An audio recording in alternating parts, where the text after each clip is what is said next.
In 2011, while camping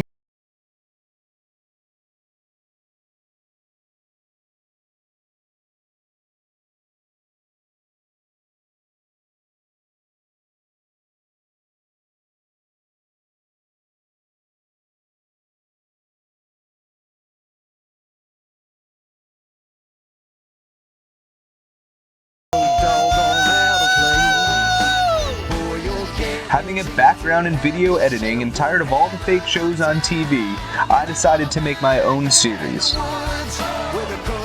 This series is meant to show our true and real expeditions searching for Bigfoot, but more importantly, to entice friends and families off the couch to explore what this amazing world has to offer.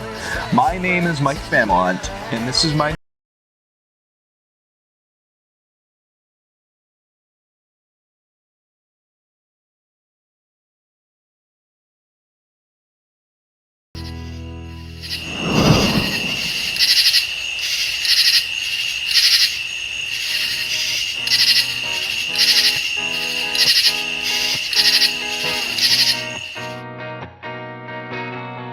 We've come to the awe-inspiring White Mountains in northern New Hampshire on our quest to try to find a Bigfoot. The White Mountains cover over 750,000 acres, with the headlining attraction being Mount Washington, the most prominent mountain east of the Mississippi. The White Mountains are also home to some 3,800 moose, mink, marten, fisher, and plenty of white-tailed deer and black bear. Alright, what's up everybody? It's Mike checking in from base camp here. We just got here. As you can see, we're already in night vision mode. It's a little dark. Just drove literally like 14 and a half hours straight, so I feel wobbly, like I can't move, like my legs don't function. Anyways, we got to this spot and we drove around for, I think we saw all of New Hampshire twice, is what I'm guessing. I'm like really dizzy. Well, we got to this really good spot. It's quiet as anything. It's silent. The stars are out, and we're gonna set up camp. And we are in the White Mountain National Forest. Just doing an initial kind of walk around camp, and we were kind of taking it easy. Actually, it's nice to be able to take it easy. Usually I'm running around crazy, but that's going to happen in a little bit when I set the trail cameras up. I just wanted to show you this guy. There's this, it's hard to see, it's kind of like a muddy little rut. It's obviously made by cars and stuff, but I was looking for prints, and I didn't, there are some ambiguous ones. Actually, you can see that kind of clearly. That one down there is a little funky. I'm outlining it on the camera. And then this one over here, you can see with my light kind of off of it, that right up there where my shadow is. That's a kind of weird one. I don't think they're anything. What's cool about that one up there is there's a little frog in it. I didn't even see that until he, I don't know why it's not working, but he's in there, he's cute. But what I wanted to show you is, look at this.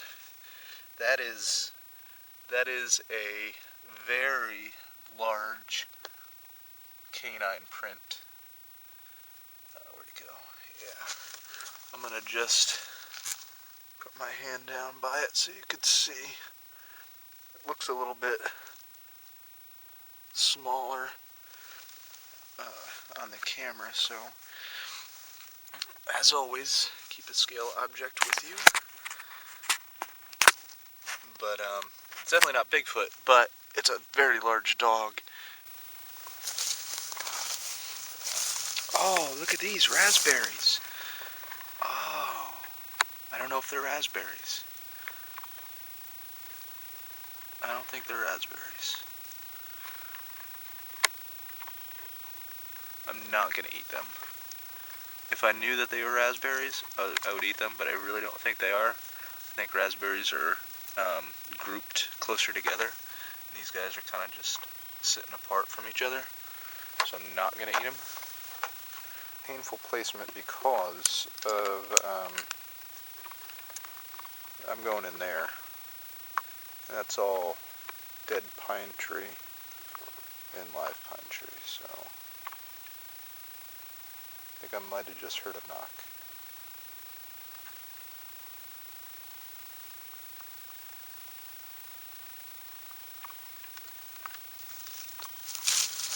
That's actually a good, well-placed camera right in there.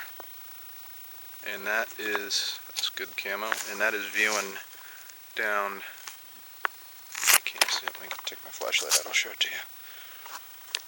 This is viewing down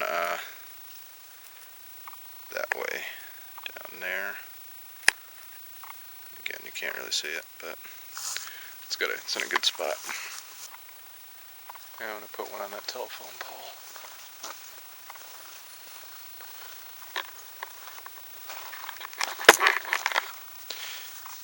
When you put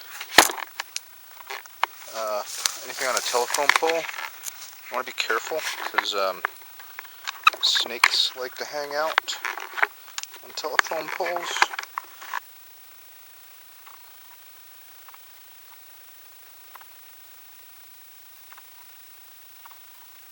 I might just heard another tree knock. I do hear water down there though.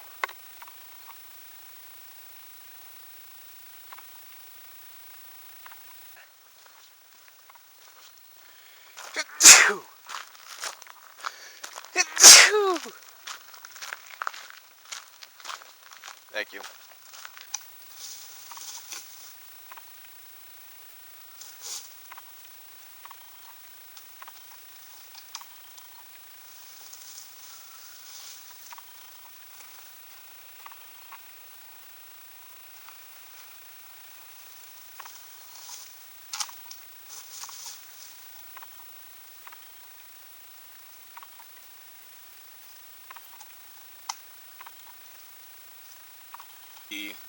We're at base camp, we got everything set up, voice recorders are going, trail cameras are placed, fire's doing well. So for tonight what we're going to do is Rebecca, who's holding the camera now, is going to stay at camp. She's going to have a little personal action camera that is she hears or sees anything, she's going to film that.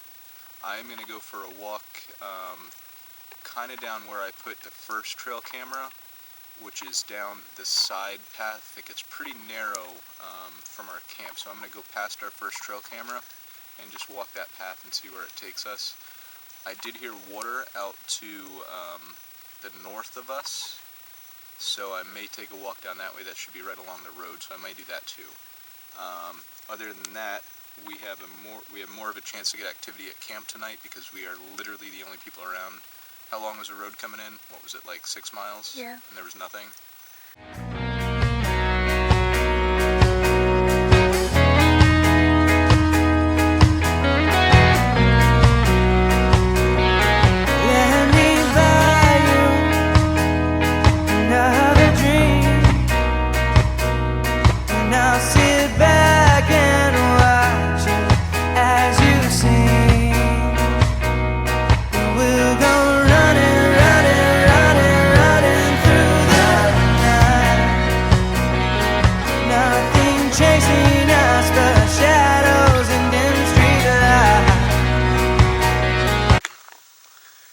Good morning.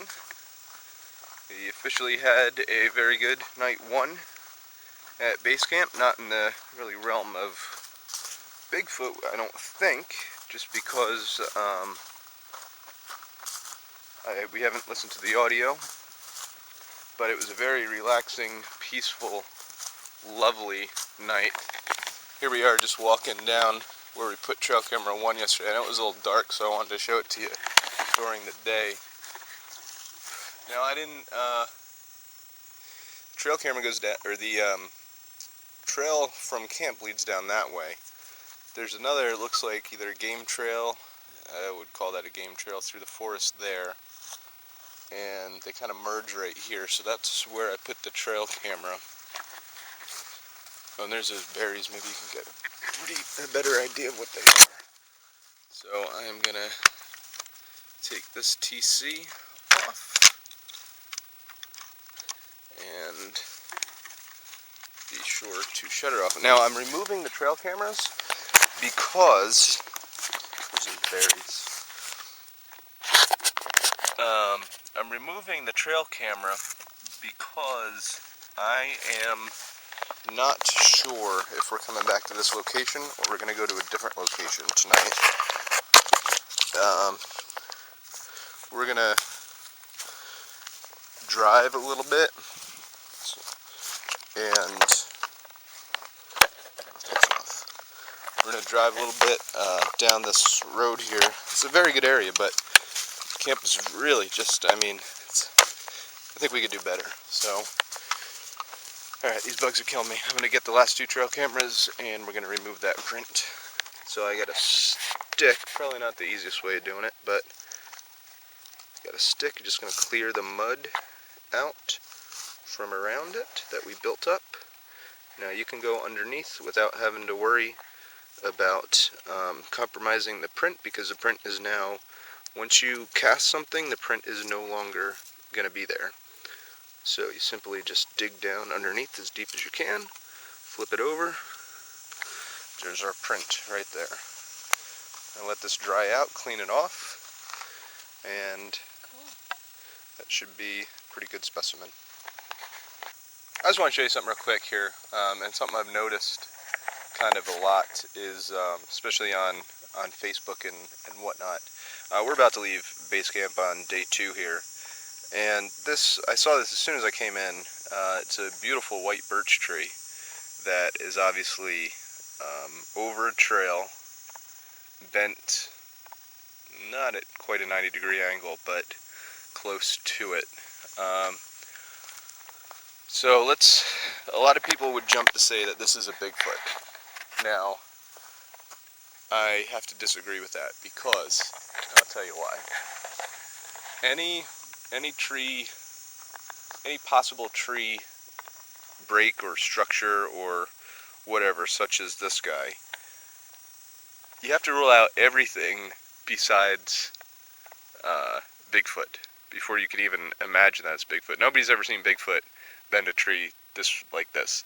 Now the top of that tree is about, I'd say, 25 feet tall from the ground. Now I don't know any reports of a 25-foot tall Bigfoot. Now they climb, yes, birch trees are softwood trees, they're not going to hold a Bigfoot. But let's investigate this a little closer. This is right next to a campsite. Here you have a tree that has been used, obviously another white birch has been used for firewood, okay? Now you have this tree, the one that's bent. You see the bark, how the bark is stripped?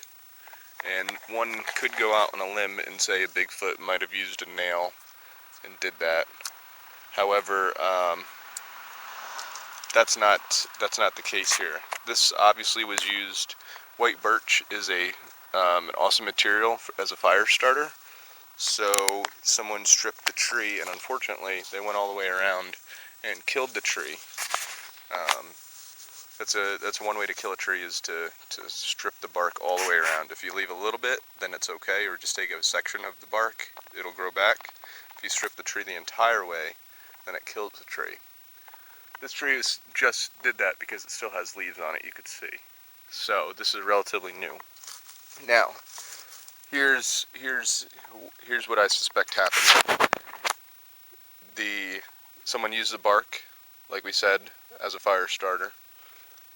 Tree is tall wind came. It's probably about as tall as those trees up there, the pine trees. But pine trees are hardwood, these are softwood. Came over, wind during a storm came over and bent the tree. Didn't break it because it's still very pliable. It's not a dead tree, it's still alive, but the wind obviously came over. You could even tell that further because look at I don't know if you could see, but the branches on the top side of the tree are bare, and the branches on the bottom side of the tree, or the opposite direction of where the wind was coming from, are full. So everybody, you can't just jump to Bigfoot for being everything. Let's rule out everything first, and then if we can't determine what it is, with everything ruled out, let's say it's a Bigfoot. Maybe. Let's look into what it could possibly be that we don't know. I see this all the time on Facebook. Just random tree structures like this. Listen, guys. Nobody has ever seen a Bigfoot bend a tree, first of all. Second of all, if they're tall as anything, like this one is, not going to be a Bigfoot. Not going to do that. So, and I just did find some blueberries. I think they're blueberries. I'm not going to eat them, but I think they're blueberries. So let's do our due diligence, people. People that are researching Bigfoot and go out and post things on Facebook. Let's do our due diligence, because this is why people make fun of us. Because we post evidence such as a tree that is obviously bent over by wind. We are at the entrance to the Mount Washington Auto Road. That is Mount Washington up there, I believe. And we have 8 miles to the summit. The sign said. Oh yeah, the sign said if you're scared of heights, you may not appreciate the drive. This is gonna be awesome. I'm so excited. Don't get hit. I'm just staying here. Are you sure? Yeah, I'm scared. Oh my god.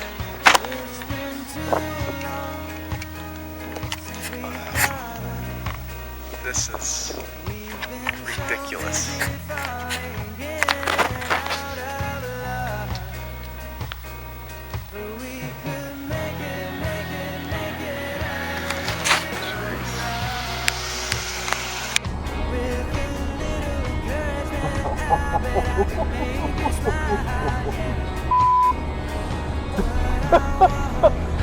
I'm looking coming down here, holy Christ, there's no rocks, there's literally no barrier. And it's a 3,000 foot drop. We just passed the 5,000 foot elevation, and I just want to point something out to some people if they ever decide to drive this this crazy road. That there are there's no guardrails at all, no barrier devices. So like if you look out the window there, like that's what you're going down 5,000 feet, like not stopping. There's no trees at this altitude, so like you're going right down. Definitely clenching the wheel a little tighter. Wow.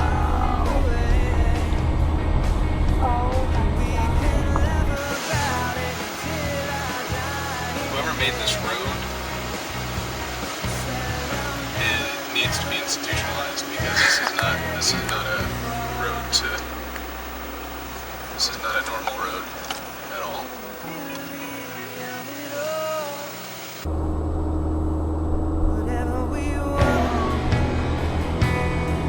Okay. We are at the highest point east of the Mississippi, in the clouds on Mount Washington. This is a place that experiences the highest wind gust in the United States, 233 miles per hour. And the tallest point east of the Mississippi, it's over 6,200 feet tall above sea level. And you can see we're legitimately in the clouds.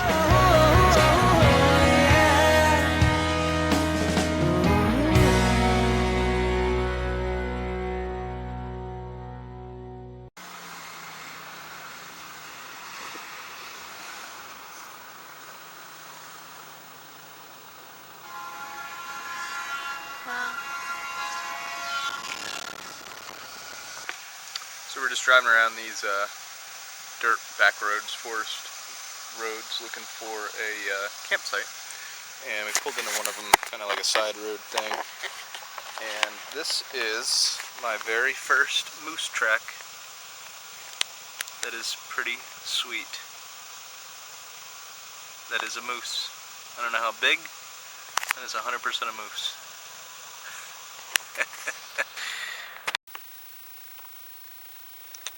Alright, we made it to our night 2 location. We drove around a lot today, but it was nice drive to Mount Washington. I'm going right behind camp now to set up a trail camera location, and this is a really cool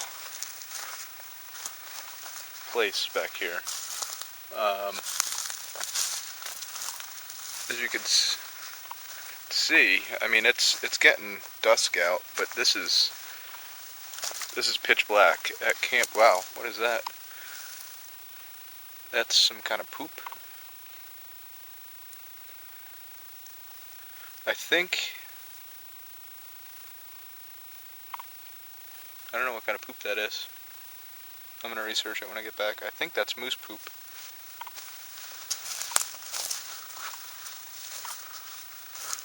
It just put me on alert mode here.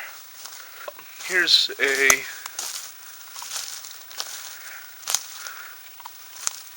definite, obvious game trail. You could see that downed tree, the rotten tree has been pushed over. There's 2 entrances here,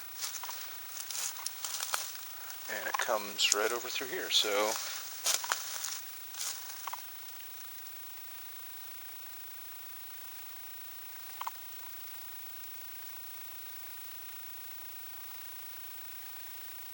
I keep thinking I hear something.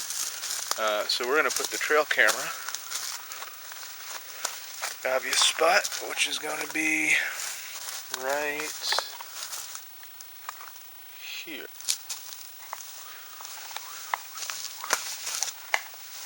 There's that poop again. And I'm going to go to the other side of behind. Oh, there's more of it. Oh my god. It's a clear path to camp. I don't know what that is. Crap, I wish I knew. I think that's a moose. I really do. Oh, there's more right there. This has got to be whatever comes on this trail is definitely pooping a lot through here. So I just went across the street of our base camp, and I knew that there was a little place down here, river that runs by, but I'm going to show you something real quick. This is, I don't know if you saw that bug go in my nose. This is beautiful. Wow.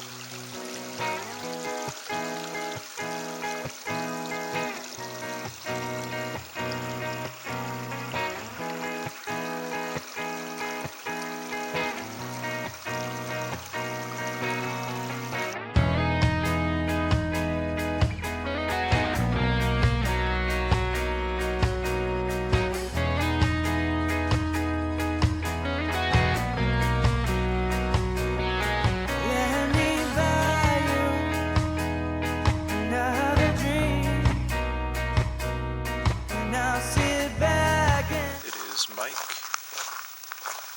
and I'm going solo on a night investigation here. I'm just gonna walk down this road here. It leads into camp. I'm just gonna be quiet. It's gorgeous. The moon is full tonight, and it's our last night here in New Hampshire. I don't know if I said Vermont or New Hampshire, and I'm excited. If anything happens, we'll let you know.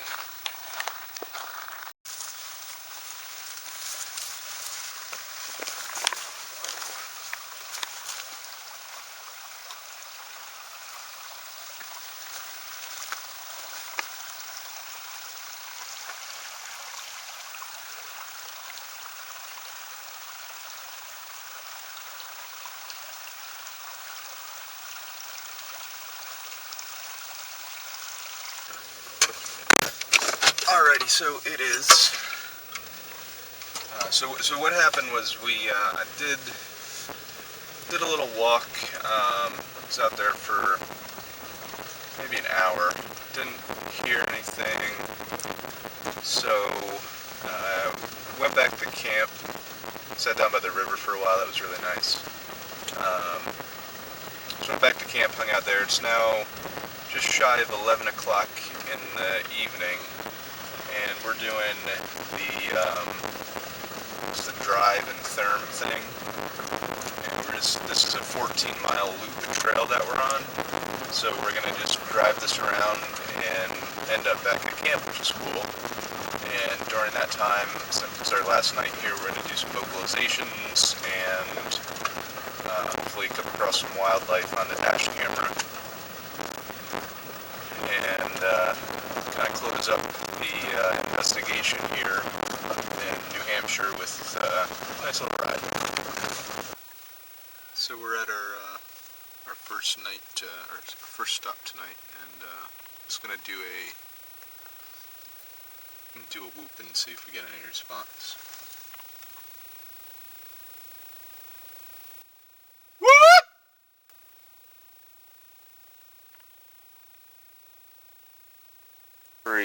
At base camp. We're just going in to retrieve the trail cameras now, which will, as soon as we're done with that, that'll draw our main expedition to, or our, New Hampshire expedition to an end. Let's see.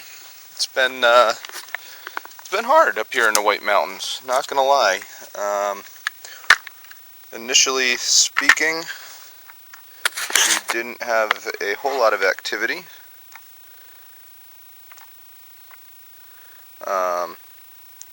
But that doesn't surprise me. The White Mountain National Forest where we're at is over 500,000 acres, 500,000 acres. And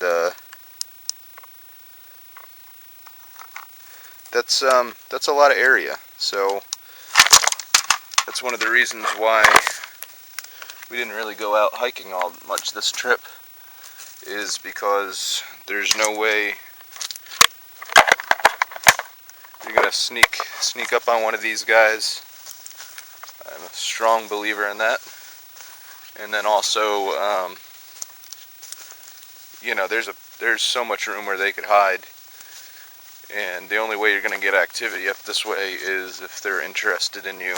So it doesn't surprise that we didn't have any activity, but that's not to say that we didn't try. And we didn't have a beautiful 2 days camping up in northern New Hampshire. It's glorious. So the highlight of the trip is obviously Mount Washington, and that was on my bucket list, so I'm glad I was able to do that. Anyways, signing off for this episode of In the Shadow of Big Red Eye. I am Mike Familant, and we will see you next time.